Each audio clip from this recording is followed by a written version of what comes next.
Der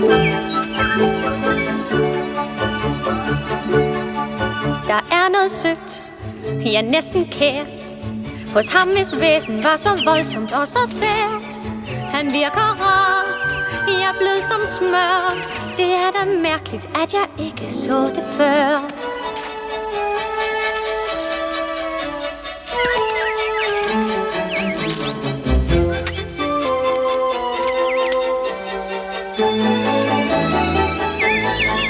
Hun så herhen, det må jeg tro, og hun blev ikke spor forskrækket af min klo.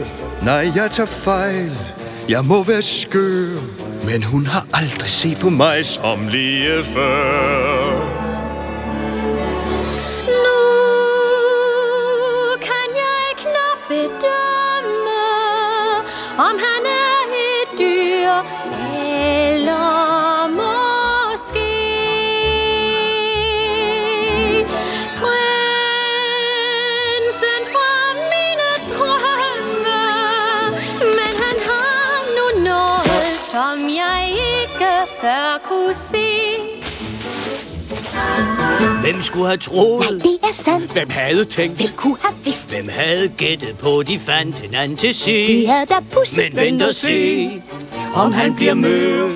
Der kan være noget der, som ikke var der før. Ja, der kan være noget der, som ikke var der før. Hvad? Der kan være noget der, som ikke var der før. Hvad er det, mamma? Du får det at vide, når du bliver ældre.